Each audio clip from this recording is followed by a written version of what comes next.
Quelle que soit ta prison, quelle que soit ta douleur, quelle que soit ta situation, Dieu fera.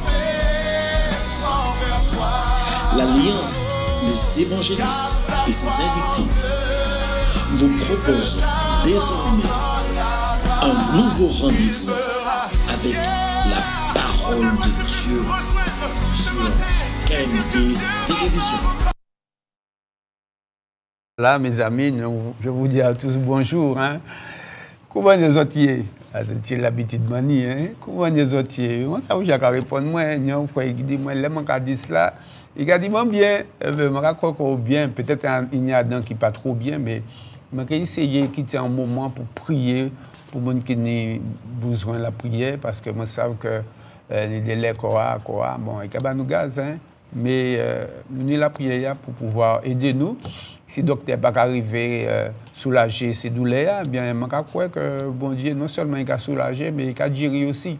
Donc, je vais trouver un petit moment, je vais prier Bazot, je vais demander vraiment le Seigneur, moi fais ça parce que moi, ça voulait me lancer à de paroles là, je dit mal à arrêter. Mais je vais par la grâce de Dieu, prier pour ça. Alléluia.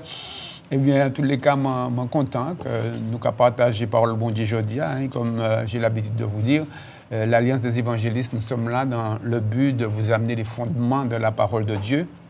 Donc, nous avons, je dirais, deux points importants. C'est, premièrement, nous parlons à ceux qui ne connaissent pas l'Évangile et nous parlons aussi à ceux qui connaissent déjà l'Évangile.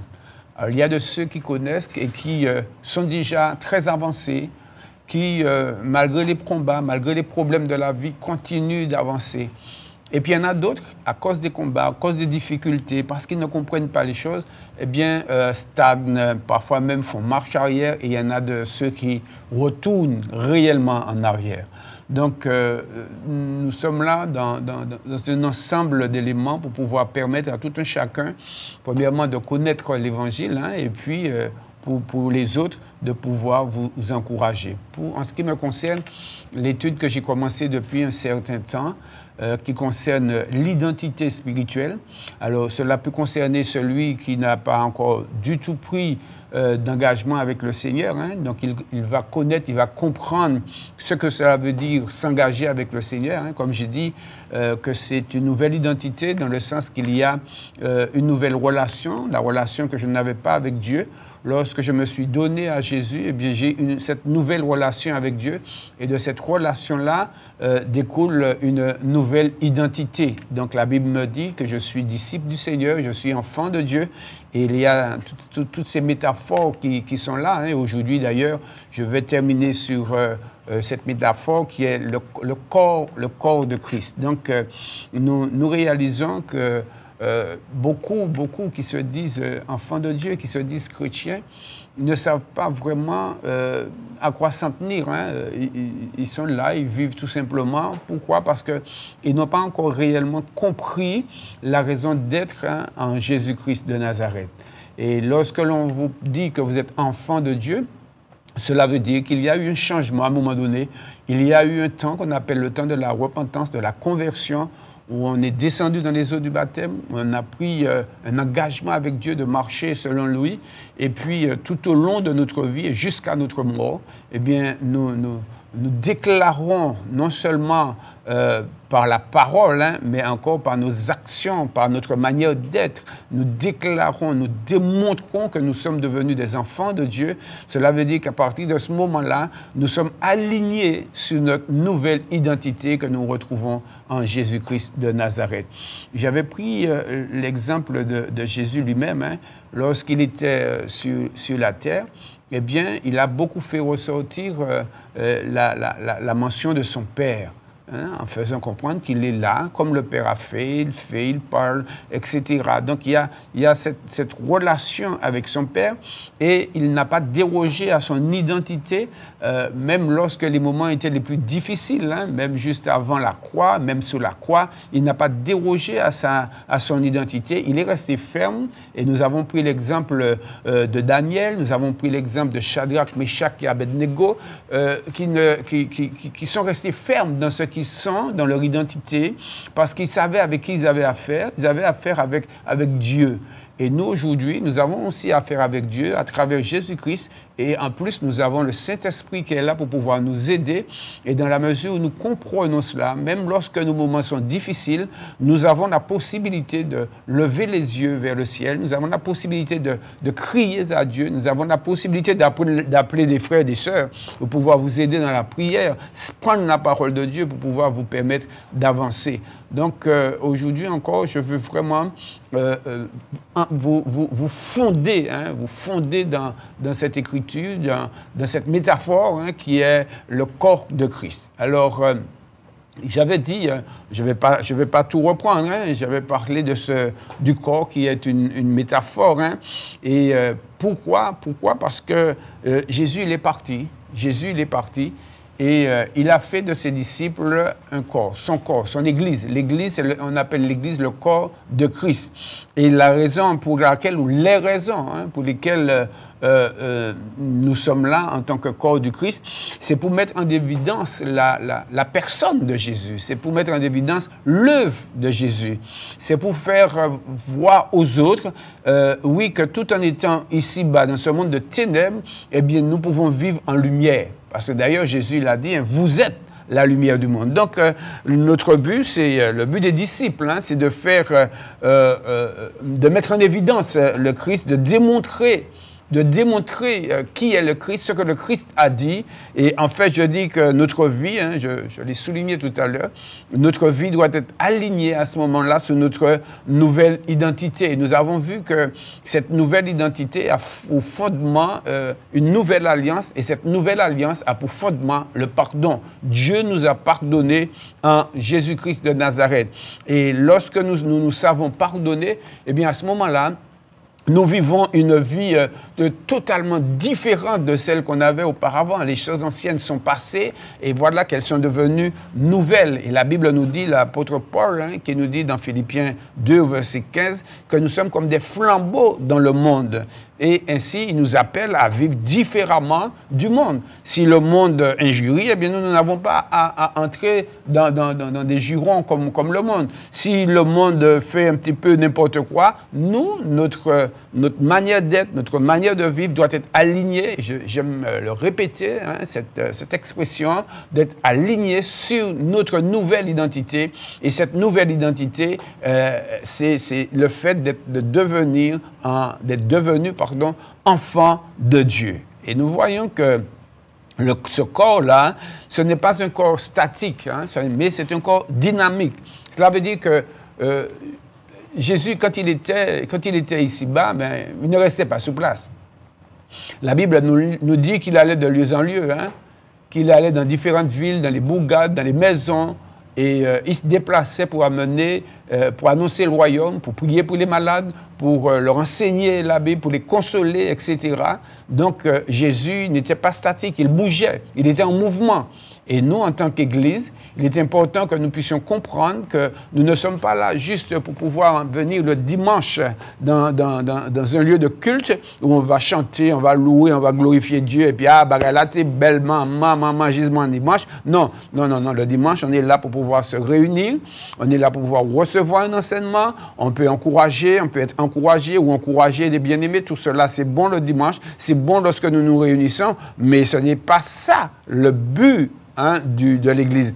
Le but de l'Église, c'est d'avoir une vision missionnelle, au-delà du fait qu'il y ait cette vision missionnaire. Cela veut dire qu'on va trouver des ministères qui vont partir au-delà du pays pour pouvoir annoncer l'Évangile, mais l'Église elle-même, elle est missionnelle dans le sens que lorsque nous sommes à la maison, lorsque nous sommes au travail, lorsque nous sommes à la mer, lorsque nous sommes au football, au handball, etc., nous portons l'Évangile. Donc, et c'est là que nous devons réaliser l'identité, notre nouvelle identité. Cette nouvelle identité va amener quelque chose. Avant, quand avec mon ancienne identité, je m'étais qu'à jouer, je m'étais qu'à parler rien qui dit bah, madame, etc., etc. Mais à présent, non. Maintenant, je ne dis pas qu'on ne parlera pas des choses de la vie, hein, loin de là, cette pensée. Mais on va parler, tout en parlant des choses de la vie, ben, on va faire un parallèle avec la Bible, avec ce que Dieu dit.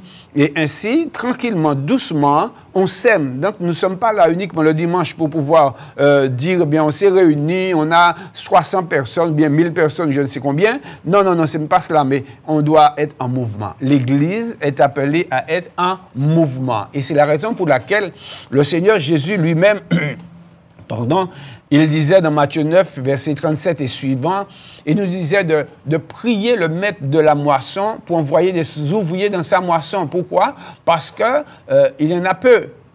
Et imaginez-vous, avec le nombre que nous sommes en Martinique, si tous nous nous mettons à travailler pour le Seigneur, pas systématiquement à venir sur KMT pour prêcher l'Évangile, pas systématiquement lorsque l'on est avec l'Alliance, nous faisons des évangélisations un peu événementielles, etc. Notre frère Jude avec ACPLC, hein, qui fait ce qu'on appelle, le mot m'échappe, mais il fait des réunions. Il fait des réunions pour pouvoir, dans des maisons, pour pouvoir enseigner les gens, leur montrer l'Évangile. Il y a de ceux qui acceptent le Seigneur. Alors, tout le monde n'est pas capable de faire cela, mais tout le monde est capable de démontrer le Christ. Tout le monde est capable de porter un témoignage. Ce que Dieu a fait pour toi. Pourquoi tu es capable de défendre ta foi. Hein?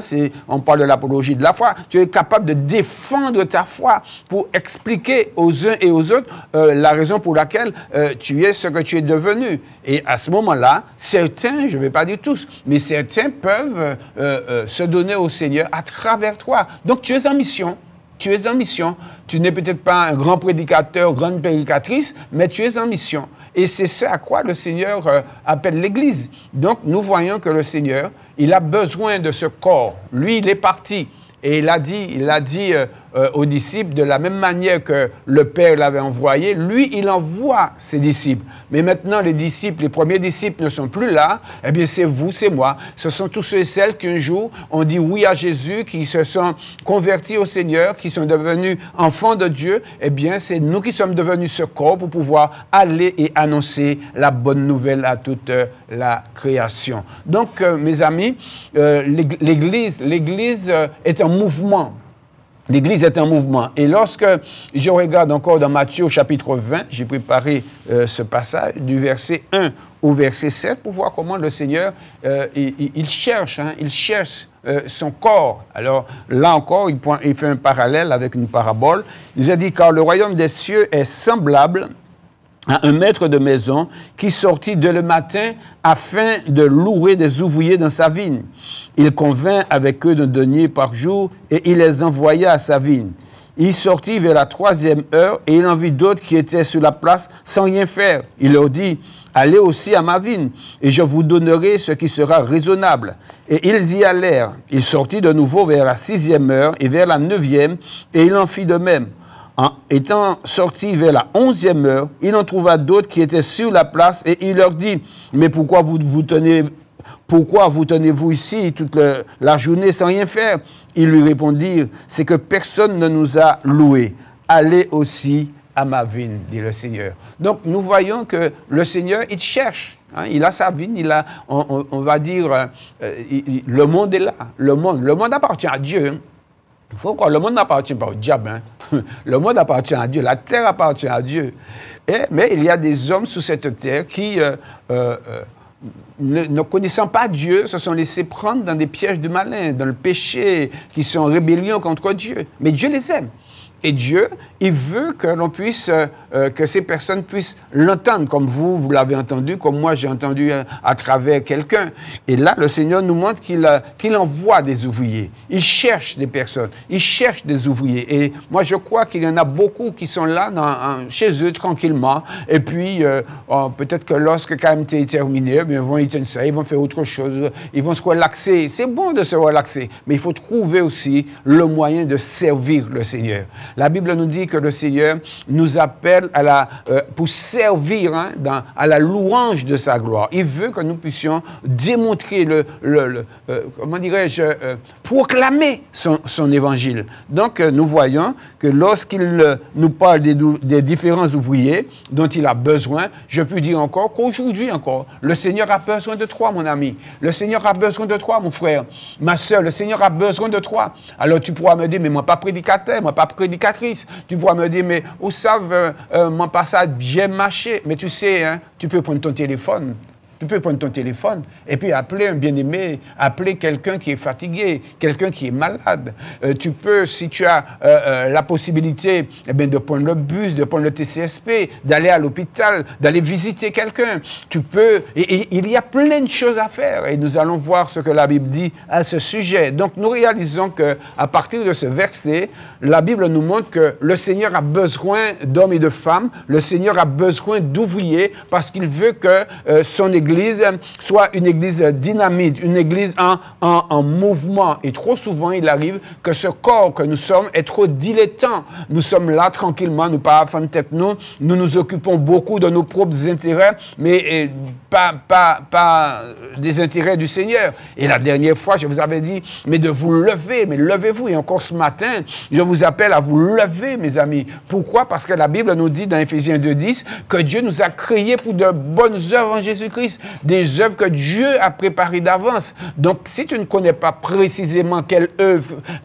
œuvre Dieu t'a appelé, eh bien, ce que tu as à faire, c'est de prier. Mais en attendant d'avoir la réponse, tu peux aller visiter. Si tu connais très certainement un voisin, une voisine qui est malade, qui est à l'hôpital, qui a été hospitalisé pour X raisons, tu peux aller la visiter, tu peux aller le visiter. Ça, c'est faire l'œuvre du Seigneur. Parce qu'il ne suffit pas de dire que j'ai la foi. Jacques nous dit, d'accord, tu as la foi, c'est bien. Mais où sont les œuvres de la foi? Donc la foi doit avoir des œuvres, mes amis.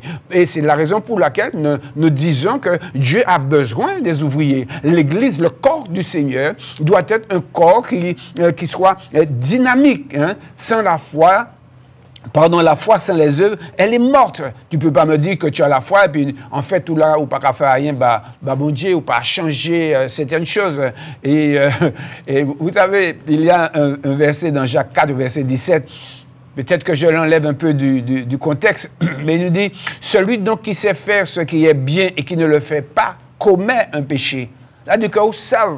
Hein? Ou ni maman, ou connaître un frère, ou connaître un sœur, ou connaître un voisin, ou connaître peut-être un membre de famille qui est à l'hôpital, qui a souffert, qui a passé un moment difficile, ou pas prendre téléphone, non, ou bien, ou pas dire, tiens, je vais prendre l'auto aujourd'hui, je vais aller ouais, je vais visiter, même si c'est un petit quart d'heure, 10 000 euros, puis, ou qu'on fait un bonne œuvre, et bon Dieu qui prend plaisir à ça. C'est pas ça qu'il faut rentrer dans le royaume de Dieu, mais parce que vous venez membre du royaume, parce que vous entrez dans la vision, parce que le corps de Christ reçoit la vision du Christ. Donc, en tant que corps du Seigneur, tu as la vision du Seigneur qu'est-ce qu'il faisait lorsqu'il était dans le monde? Eh bien, il allait voir les malades. Il allait dans les maisons. Il allait, ou c'est vrai, dans les mariages aussi, mais il allait là où les gens étaient malades et il leur portait la guérison. Alors, toi, même si tu n'as pas la foi pour porter la guérison, mais ta présence seulement, elle peut guérir. Une fois, j'étais allé voir un frère très âgé qui était malade et je n'avais pas eu le temps d'aller le voir tout de suite.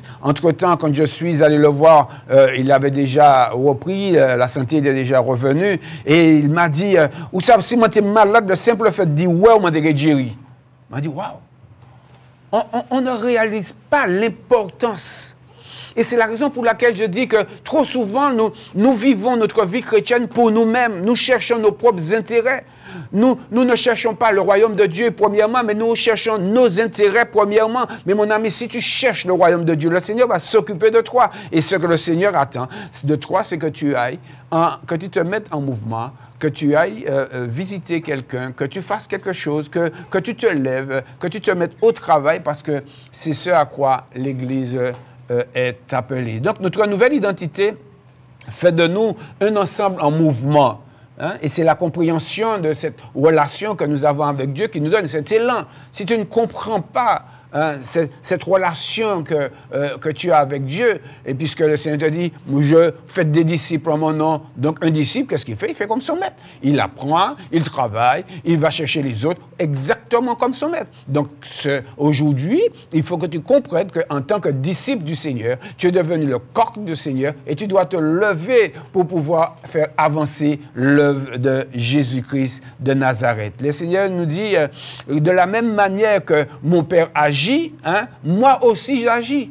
Donc, jusqu'à présent, mon Père agit. C'est comme ça que Jésus parlait lorsqu'il était ici-bas et puis quand on essayait de s'opposer à lui par rapport à certaines choses qu'il faisait. Il dit, mais comme son Père agit, lui aussi il agit. Mais bien aimé, nous pouvons dire, comme Jésus agit, puisqu'il a envoyé son esprit pour pouvoir convaincre les hommes de péché, de justice, de jugement, eh bien nous-mêmes, nous devons aussi agir, puisque nous sommes devenus le corps de Jésus-Christ de Nazareth. Un corps qui n'est pas en mouvement, je parle de l'Église, eh bien, c'est un corps qui a perdu le sens de son identité.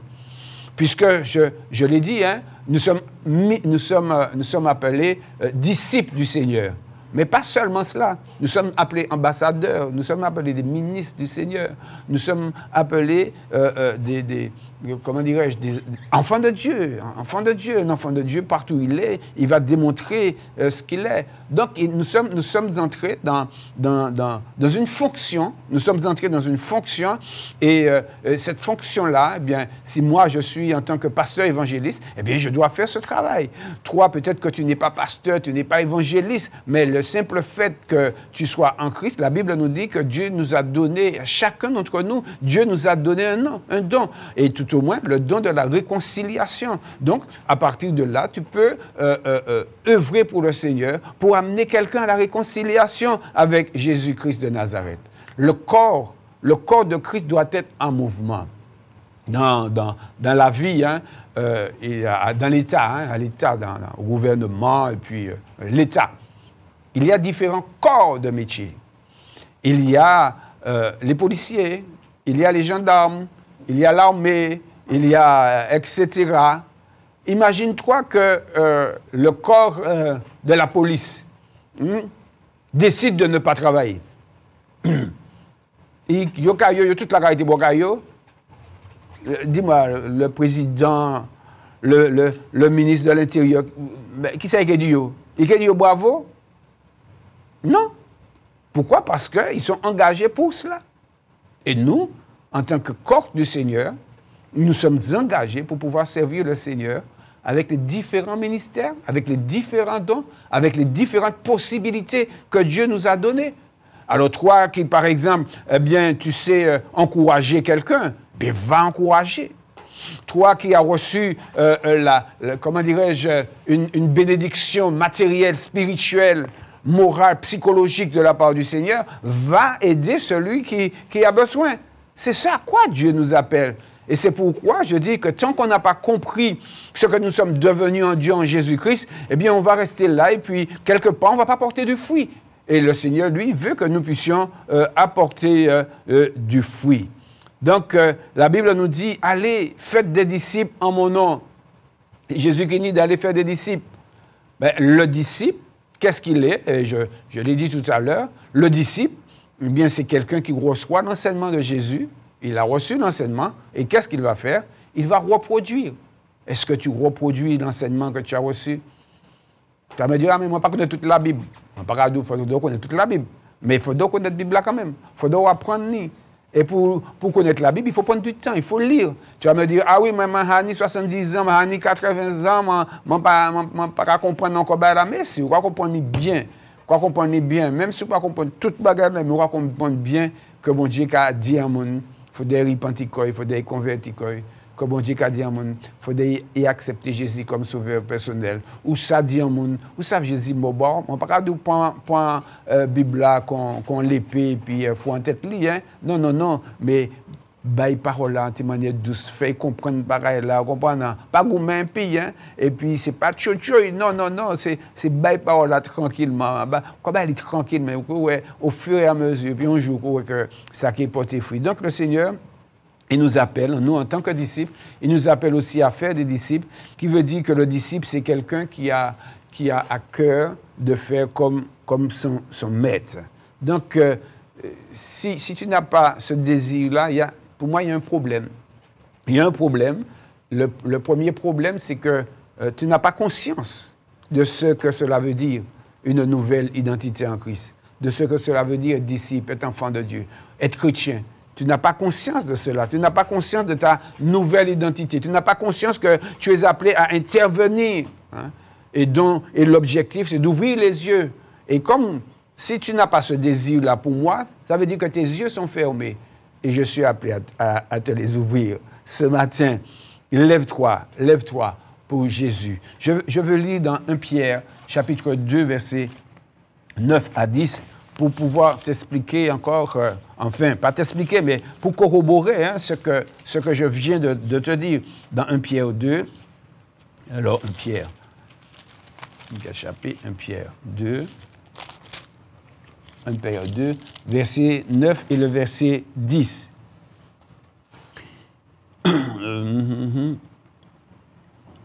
Voilà, attends, je suis dans 1 Pierre 1, 1 Pierre 2, cachapé. Il a dit, vous, au contraire, vous êtes une race élue, un sacerdoce royal, une nation sainte, un peuple acquis. Vous voyez ce que vous êtes devenu en tant que corps de Christ? Il aurait fallu que vous repreniez ces versets et puis les relire. 1 Pierre 2, à partir du verset 9, versets 9 et 10. Vous allez tout ensemble, mais versets 9 et 10. Et posez-vous des questions par rapport à ce que je viens de vous enseigner. Vous êtes une race élue, un sacerdoce royal, une nation sainte, un peuple acquis, afin que vous annonciez les vertus de celui qui vous a appelé des ténèbres à son admirable lumière. Vous qui autrefois n'étiez pas un peuple et qui maintenant êtes le peuple de Dieu, vous qui n'aviez pas obtenu miséricorde et qui maintenant avez obtenu miséricorde. Mes amis, nous avons obtenu une miséricorde de la part de Dieu. Nous sommes devenus le peuple de Dieu.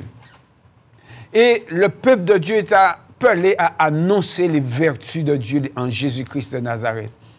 Et trop souvent, on dit, mais moi pas évangéliste, moi pas pasteur, moi pas docteur.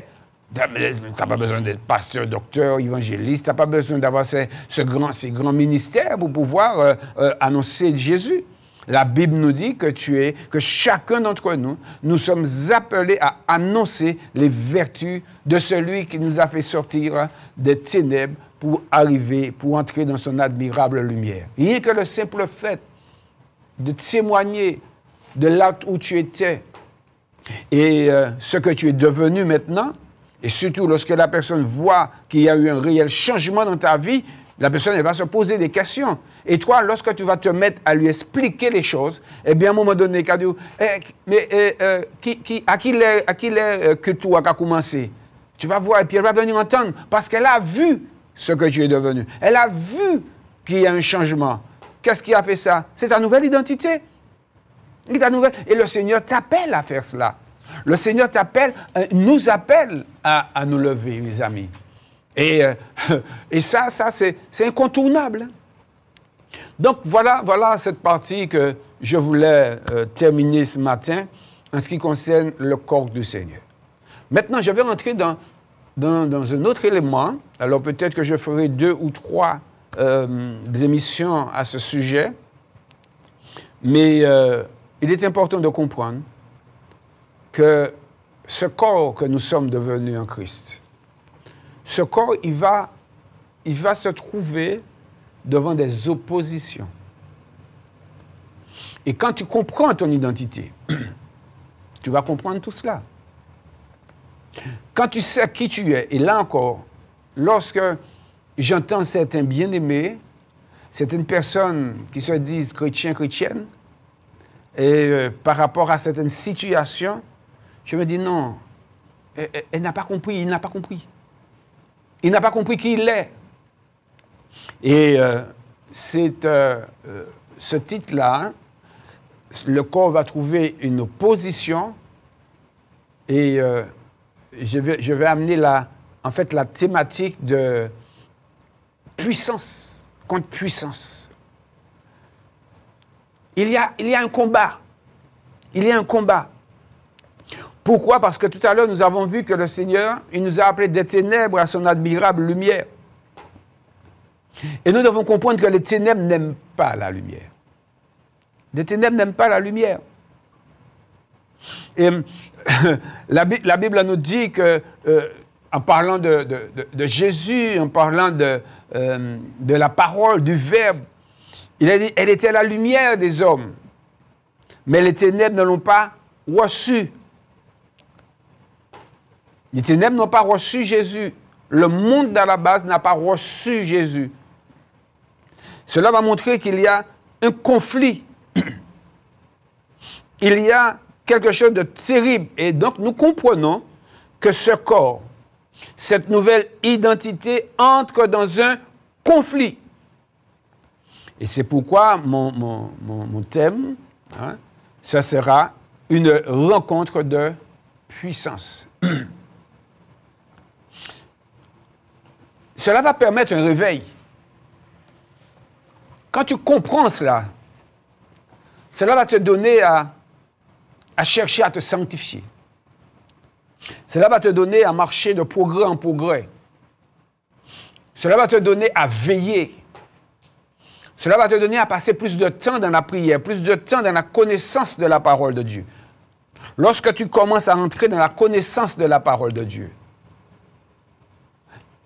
il y a quelque chose qui se passe en toi.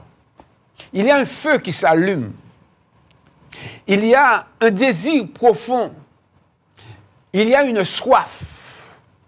Et à partir de cela, eh bien, tu es réveillé. La Bible nous dit dans Éphésiens 5, au verset 14, « Réveille-toi, toi qui dors. » Et au verset 16, il nous dit, « Rachetez le temps car les jours sont mauvais. » Pourquoi le jour est mauvais? Parce qu'il y a de l'opposition. Il y a de l'opposition contre l'Église du Seigneur. En Martinique, en France, on ne nous tue pas à cause du nom du Seigneur. Mais mes amis, il y a des lois qui vont sortir et qui sont déjà sorties pour pouvoir, nous embêter, pour pouvoir nous restreindre, pour pouvoir clouer notre bouche, pour que nous ne disions pas les choses. Il faut qu'on en s'en rende compte. Il y a, qu'on le veuille ou pas, une tribulation, une persécution. Alors, certains endroits en Afrique et d'autres endroits et ailleurs, il y a vraiment une persécution armée. On tue les gens. Mais nous, elle ne sera peut-être pas une persécution armée. Mais on mettra des lois pour pouvoir nous empêcher, pour pouvoir nous gêner. Et on n'a pas besoin d'être prophète pour comprendre cela. On n'a pas besoin d'être grand grec pour comprendre cela. Puisqu'on le découvre chaque jour. Et plus ça ira, plus nous allons trouver. Pourquoi? Parce que les ténèbres n'aiment pas la lumière. Parce qu'il y a un combat. Dans Actes des Apôtres, dans Apocalypse au chapitre 12, versets 10 à 12, je vous le lis tranquillement. Il a dit, j'ai entendu dans le ciel une voix forte qui disait, maintenant le salut est arrivé, et la puissance et le règne de notre Dieu et l'autorité de son Christ, car il a été précipité, qui? L'accusateur de nos frères, celui qui les accusait devant notre Dieu jour et nuit, qui c'est le diable. Ils l'ont vaincu à cause du sang de l'agneau et à cause de la parole de leur témoignage. Ils n'ont pas aimé leur vie jusqu'à craindre la mort. C'est pourquoi réjouissez-vous, cieux, et vous qui habitez dans les cieux. Et il nous a dit, malheur à la terre et à la mer, car le diable est descendu vers vous, animé d'une grande colère, sachant qu'il a peu de temps. Le diable, il connaît les choses. Il ne sait pas le jour précis, mais il connaît la situation, il sait ce qui va se passer. Il sait que les choses sont en train de se dérouler pour aller vers la fin. Il serait tellement bien que vous et moi, nous ayons malgré tout cette même pensée, mais autrement que lui, bien sûr. Que les choses, les siècles, on va vers le déroulement de la fin des siècles, mes amis. Pourquoi? Parce que, comme je l'ai dit une fois, le Seigneur ne va pas laisser les choses continuer comme cela indéfiniment. Non, à un moment donné, il va dire stop. Et tout ce que nous voyons et entendons aujourd'hui, par rapport à la moralité, par rapport à la sexualité, par rapport aux guerres, par rapport aux différentes tribulations, par rapport au fait que les enfants n'obéissent plus aux parents, tout cela, la Bible nous en parlait. Et la Bible nous dit, l'apôtre Paul disait à Timothée, voilà ce qui va se passer dans les derniers temps. Mes amis, nous n'avons pas besoin d'être grands grecs pour savoir que nous sommes dans les derniers temps, que les choses iront de plus en plus mal, de plus en plus difficiles. Ça va être terrible. Cela ne fait pas bien longtemps, un enfant de 5 ans, je ne me rappelle plus si c'était en Martinique, ça s'était fait, ou en France, hein, mais un enfant de 5 ans qui avait donné un coup de pied à la maîtresse. Pas dans mon temps, mes amis. Non seulement la maîtresse m'a donné une belle claque, le directeur serait passé par là. Je me souviens, pour ceux qui étaient à l'école à Corridon, je me souviens du directeur qu'on appelait M. Castandé. Il était sévère, mais sa pensée, c'était de nous faire réussir. Et dans cette période-là, Corridon, vous avez beaucoup qui ont réussi. Il y a eu des médecins, il y a des avocats. Je ne vais pas citer leur nom, ils se connaissent, ceux qui entendent. Il y a des gens qui ont vraiment réussi. Je ne dis pas qu'ailleurs, ça n'a pas été fait. Mais là, hein, pourtant, c'était juste le collège. Il a amené les choses. Lorsqu'il parlait, on tremblait. Alors, je vous voudrais donner une petite anecdote, mais bon, non, on va quitter ça. Mais là, on tremblait, mes amis. Et puis, lorsque les parents passaient après, eh bien, c'était bis repetita. Pourquoi? Parce qu'ils voulaient qu'on arrive. Aujourd'hui, tu vas t'en prendre à un enfant, papa Ravenier, puis un fils d'Idéo. Il y a, ce matin, j'ai entendu à la télé, hein, ce professeur qui s'était pris à un élève, hein, enfin, ça n'était pris, il a repris l'élève. Hein. Mes amis, il y a eu un soulèvement, et même le papa est allé contre le professeur. Et là, il a été mis en garde à vue, les gars. Pourquoi? Parce que, attends, les choses sont cassées, les choses sont brisées. Et la Bible nous dit que dans le dernier temps, on verrait tout cela. Donc, nous devons comprendre que le diable, il a peu de temps. Mais je veux dire, si lui, il a peu de temps, nous aussi, on a peu de temps. Lui, son peu de temps, c'est parce qu'il sait qu'il aura un jugement contre lui. Mais nous, notre peu de temps, cela veut dire que notre Seigneur va revenir et il attend que nous fassions ce que lui, il attend de nous. Donc, il a dit qu'il est en colère. Il est en colère. Pourquoi? Parce qu'il a été précipité. Il a été rejeté. Et nous devons comprendre que l'Église entre dans un conflit. Toi qui es en Jésus-Christ, il faut savoir que tu entres dans un conflit. Ce message, je sais qu'il est un petit peu difficile à admettre, à comprendre, à entendre. Pourquoi? Parce que je vais dire que c'est à contre-courant des messages que nous entendons. Où c'est toujours, eh bien, l'estime de soi, ton potentiel, tout cela. Oui, il n'y a pas de souci avec tout ça. Je n'ai pas de souci avec tout cela. L'apôtre Jean demandait à ce que son ami soit prospère en tout, soit par rapport à sa santé, par rapport à toute chose. Oui, il n'y a pas de souci avec cela. Mais il faut savoir que nous sommes entrés dans un conflit. Et je vais souligner ce que le pasteur avait dit. Nous ne sommes pas dans un paquebot de croisière, mes amis. La vérité de l'Évangile, c'est un bâtiment de guerre. Un bateau de croisière, bon, j'y suis à mes allées, j'espère pouvoir le faire bientôt. Un bateau de croisière, c'est salon, la belle, c'est musique, c'est danser, c'est manger, belle manger, comme ça, ou quoi, pays, ou quoi, machin. Mais un bateau de guerre, c'est un bail là, hein. C'est canon, c'est l'eau de la poudre. Hein?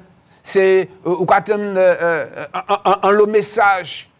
De temps en temps, il y a fait des entraînements pour tuer parce qu'il y a un ennemi qui a attaqué. C'est simulé, bien sûr. Mais là, à un moment donné, il y a la réalité. Donc, nous devons comprendre que lorsque nous sommes dans l'Évangile, nous ne sommes pas dans un paquebot de croisière, mes amis. Même s'il y a des moments où c'est bon, c'est beau. Moi, j'aime l'Évangile parce que je trouve que c'est extraordinaire. Oui, je suis bien en Jésus-Christ. J'ai de la joie en Jésus-Christ. J'ai la paix en Jésus-Christ. Mais je suis aussi dans un combat. Je suis dans un conflit. Et je dois le savoir. Donc, j'ai dit que nous ne sommes pas dans un paquebot de croisière, mais la vérité de l'Évangile, c'est que nous sommes dans un bâtiment de guerre. Et dès que nous entrons dans l'introduction même dans l'Évangile, nous voyons qu'il y a un conflit. C'est l'entrée même dans une guerre, mes amis. Et je veux vous faire comprendre, au fur et à mesure, je vais développer cela. Je veux vous faire comprendre que nous sommes engagés dans un combat contre Satan et ses serviteurs. Nous sommes engagés. Ce qui a été vrai pour Jésus, c'est vrai pour nous. Et moi, je veux vous amener à cette prise de conscience pour vous motiver à dépendre du Saint-Esprit, à dépendre de la parole, à chercher la face de Dieu. Non pas une recherche juste pour de la guérison. Moi, je crois à la guérison. J'aime cela, j'aime voir des bien-aimés guéris. Mais j'aime aussi leur faire comprendre qu'ils sont dans un combat, dans une guerre, dans un conflit. Et il faudrait qu'ils se lèvent. Donc, ce qui était vrai pour Jésus est vrai pour nous. Et cette prise de conscience va nous motiver à dépendre du Saint-Esprit, à avoir une recherche constante. Elle nous amènera à une vie de sainteté, une vie de prière. Elle nous permettra d'ouvrir le dialogue avec Dieu. On ne restera pas là à se plaindre, mais à prendre le casque du salut. Ah oui, en guerrier, il y a un casque. En pratiquant ce combat, on imitera Dieu, mes amis. Dans Éphésiens 5.1, il nous a dit « Devenez donc les imitateurs de Dieu ». Alors, ce n'est pas seulement par rapport au fait de chasser des démons, mais de toute façon, c'est une guerre, le fait de chasser des démons. Le fait de chasser la maladie, d'amener les gens à la guérison, c'est une guerre, c'est un conflit par rapport à ce qui a été fait dans le Jardin d'Éden. Donc, nous verrons tout cela au fur et à mesure. Et je veux commencer par l'introduction de Jésus. Quand Jésus arrive, il était bébé. Il était bébé. Le conflit avait déjà commencé. Dans Matthieu 2, verset 3, la Bible nous montre les mages qui sont arrivés, qui cherchaient le roi qui est né. Et ils sont allés dans la maison de notre roi. Mais celui-là, il était déjà grand, Hérode. Et il leur disait qu'ils sont venus pour adorer le roi d'Israël qui vient de naître. Et vous savez, Hérode, il ne voulait pas laisser sa place. Il dit, comment ça, c'est moi le roi. Comment ça, il y a un autre roi? Et bien sûr, il connaît un brin des Écritures, il a appelé les docteurs pour qu'ils lui ont expliqué les choses. Mais là où je veux vous amener, c'est que dès l'arrivée de Jésus, il y a eu du trouble. Le roi Hérode fut troublé. Un petit enfant, un roi, mais petit enfant, est déjà pour lui un danger. Et lorsque vous lisez le verset 16, nous voyons qu'il s'est mis en colère parce qu'il n'a pas réussi à savoir d'où est cet enfant. Lisez ce passage et vous verrez. Et qu'est-ce qu'il a fait? Il s'est mis à assassiner tous les enfants qui avaient un certain âge pour pouvoir faire périr le roi qui est venu le troubler. Pour lui, c'est puissance contre puissance, roi contre roi, seigneur contre seigneur. Et il a déclaré que c'est lui le seigneur du coin, pas un autre. Et il a tué des innocents, il a tué des enfants pour pouvoir faire périr ce roi glorieux, pour pouvoir faire périr Jésus. Et lorsque nous parcourons les Écritures, nous trouvons souvent ces choses. Lorsque l'on suit Dieu, il y a du trouble. Quand vous suivez le Seigneur, vous troublez des gens, hein? Vous troublez des amis. Ça peut même être le trouble dans votre maison. Pourquoi? Parce que vous ne marchez plus dans le même état d'esprit. Si avant, chez vous, eh bien, c'était beaucoup de fraude, etc., et puis vous, à partir du moment où vous avez accepté de marcher avec Jésus-Christ, vous dites non, on n'a pas fait ça encore, eh bien, c'est déjà un trouble. Hein? Parce que la personne qui est avec vous, elle sera en opposition à vous maintenant, alors qu'avant, vous étiez dans le même état d'esprit. Ça a changé, mes amis. C'est la raison pour laquelle il faut comprendre que nous sommes dans un combat spirituel, nous sommes dans une guerre, nous sommes dans une opposition constante. Et celui qui mène la bataille contre toi, contre moi, il s'appelle le diable, le diviseur, Satan. Il s'appelle, eh bien, je vais dire, le calomniateur, le prince des ténèbres. Le père du mensonge, pour pouvoir mettre du trouble dans ta vie. Donc, il y a automatiquement un combat spirituel. Et qu'est-ce que Jésus est venu faire? Eh bien, Jésus n'est pas venu dans un paquebot de croisière. Non, non, non. Jésus est venu, mes amis, dans un bâtiment de guerre. C'est une image que je donne. Il est venu pour sauver le monde. Donc, toi et moi. Et ce n'est pas juste un problème de nourriture. Comme lorsque dans certains pays, par exemple, avec le cyclone qu'il y a eu, eh bien, il y a eu la marine qui a amené à manger en Jamaïque des vivres, mais aussi des vêtements, de l'eau, etc., etc. Avec des avions, on peut lâcher certains endroits de la nourriture. Hein? Ça, c'est bien. Mais ce que Jésus est venu faire, c'est encore pire que ça. Ce n'est pas un problème de météo, d'emploi ou de vie chère. Non, mais il est venu nous sauver, premièrement, de la colère de Dieu. Parce qu'à cause de nos péchés, Dieu était en colère contre nous. Mais Jésus est venu nous sauver de cette colère. Donc, on est en harmonie avec le Père. On est comment dirais-je, en adéquation avec le Père. On est bien avec le Père. On est réconcilié avec le Père. Mais il est venu aussi pour nous délivrer de ce qui nous rendait captifs. La Bible nous dit, dans 1 Jean 3,8, que Jésus est venu pour détruire les œuvres du diable. Il est venu pour détruire. Donc, Jésus, lorsqu'il est venu, nous voyons ce combat spirituel dès la naissance de Jésus. Nous voyons qu'au fur et à mesure, et quand Jésus entre pleinement dans le ministère, la Bible nous dit qu'il était venu, et il continue d'ailleurs, pour détruire les œuvres du diable. Donc, il entre dans un combat de celui qui nous tenait captifs pour que nous-mêmes, nous soyons libérés. Il y a même les démons, lorsque Jésus chassait les démons, lorsque les démons voyaient Jésus, à un moment donné, il est venu, mais tu es venu pour nous perdre. Tu es venu pour nous perdre. Donc, il savait qui était Jésus.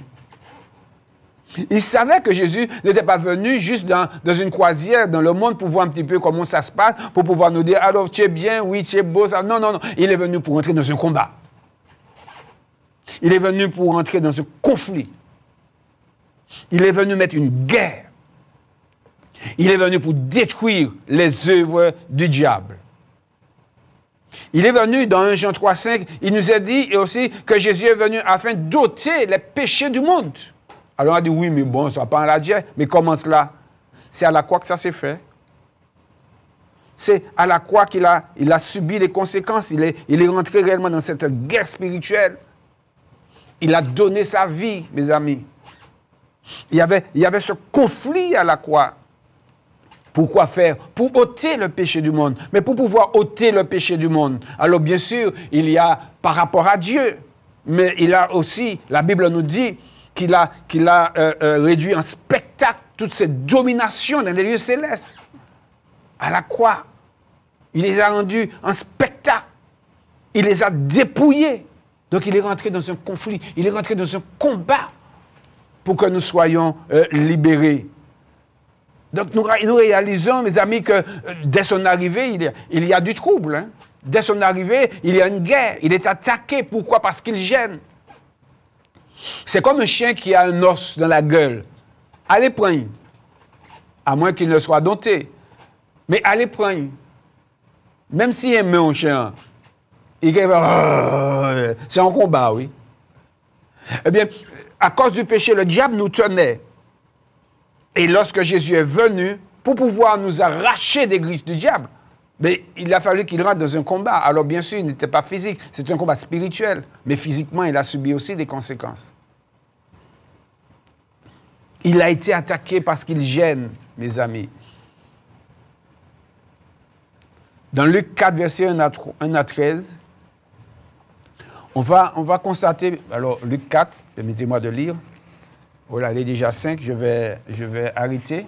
Donc, déjà, hein, je lis ce passage et puis, si vous voulez que je prie pour vous, vous pourrez appeler donc, au 05 96 48 44 25. Je vais juste lire cela. Luc 4, verset 1 à 13, pour montrer encore le combat hein, contre le diable. Alors, Luc 4, verset 1 à 13. Alors, je ne vais pas tout lire. Alors, à partir du verset 5. Le diable l'ayant élevé, lui montra en un instant tous les royaumes de la terre et lui dit, « Je te donnerai toute cette puissance et la gloire de ces royaumes, car il m'a été donnée et je la donne à qui je veux. Si donc tu te prosternes devant moi, elle sera toute à toi. » Jésus lui répondit, « Retire-toi de moi, Satan, car il est écrit, tu adoreras le Seigneur ton Dieu et tu le serviras lui seul. » Le diable le conduisit encore à Jérusalem, le plaça sur le haut du temple et lui dit, « Si tu es fils de Dieu, jette-toi d'ici en bas, car il est écrit, il donnera des ordres à ses anges à ton sujet, afin qu'ils te gardent, et ils te porteront sur les mains de peur que ton pied ne heurte contre une pierre. » Jésus lui répondit, « Il est dit, tu ne tenteras point le Seigneur ton Dieu. » Après l'avoir tenté de toutes ces manières, le diable s'éloigna de lui jusqu'à un moment favorable. Et nous voyons que le diable a usé de stratégie.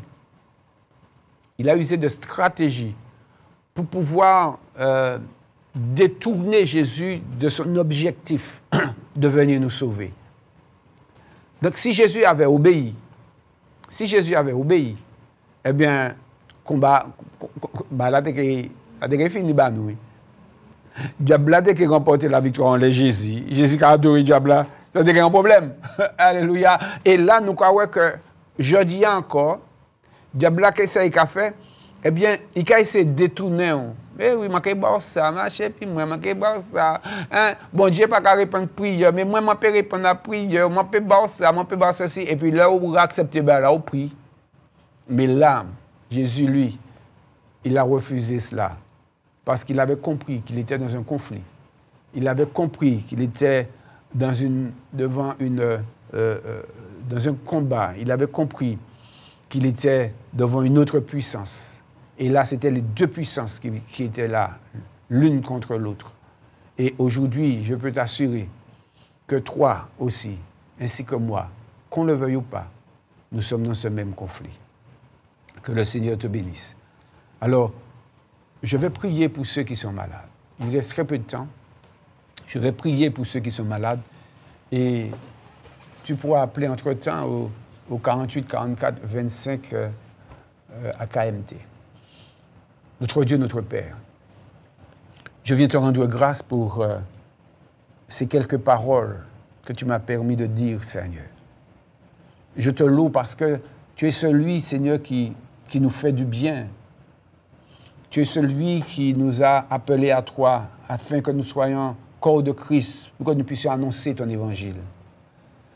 Et tu nous as montré que nous sommes dans un combat, une rencontre de puissance. Nous sommes dans une guerre, Seigneur. De la même manière que Jésus est venu dans cette guerre, nous aussi nous sommes dans une guerre. Mais tu nous as appelés à gagner, Seigneur. Et c'est vrai qu'il arrive que nous passons par des difficultés, par la maladie, par, Seigneur, des oppositions maléfiques, diaboliques, Seigneur. Et très certainement, il y en a ce matin, Seigneur mon Dieu, qui, en écoutant, et Seigneur mon Dieu, réalisent qu'ils sont dans ces situations. Alors en ton nom, Seigneur, je te prie dans ta grâce de mettre ta main sur ceux qui sont malades. En ton nom, Seigneur mon Dieu, je prends autorité contre toutes sortes de maladies, tout cancer, tout ulcère.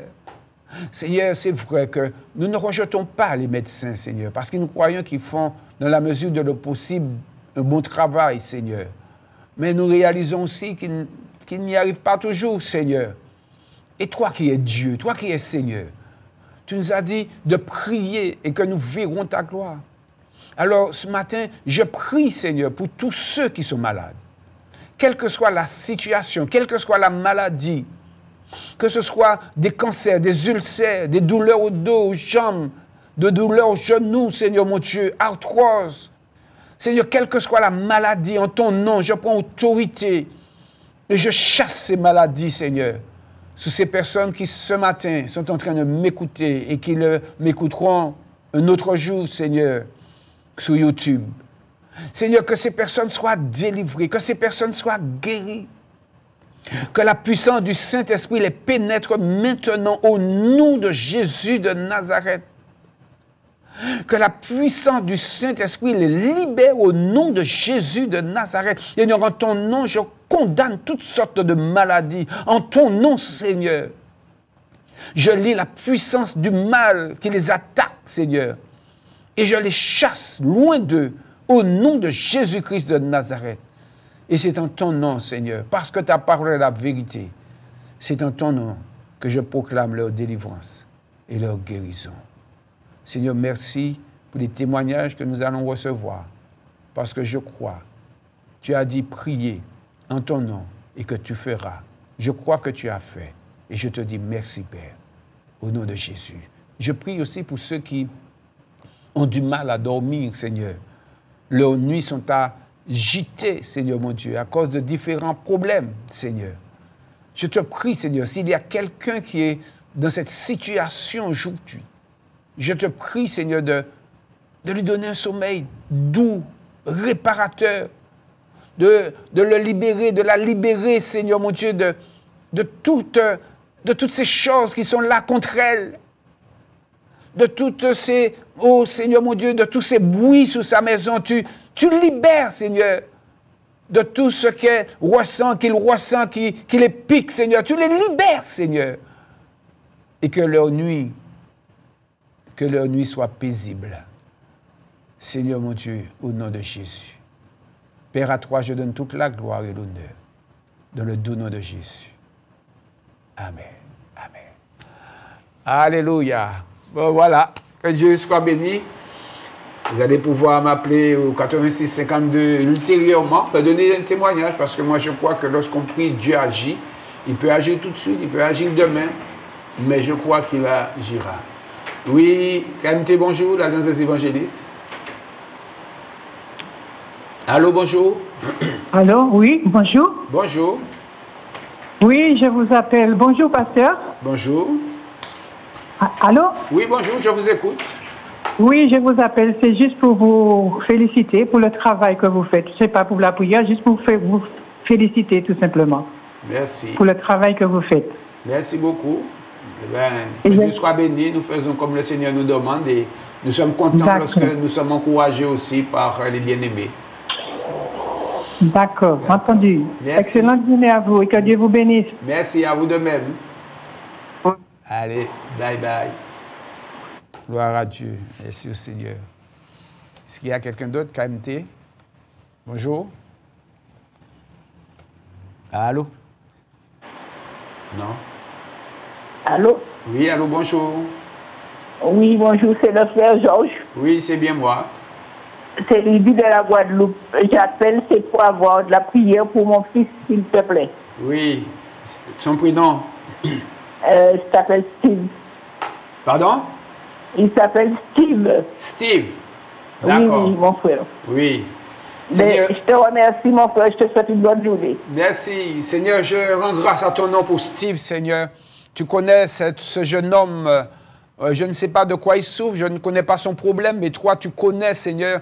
Je te prie dans ta grâce, Seigneur mon Dieu, que la puissance de ton esprit le touche pleinement, Seigneur mon Dieu, et que réellement cet homme soit libéré de tout ce qui a triomphé de lui, que Steve soit libéré dans le nom de Jésus. Amen. Amen. Alléluia. Est-ce qu'il y a quelqu'un d'autre? Parce que nous n'allons pas tarder à fermer.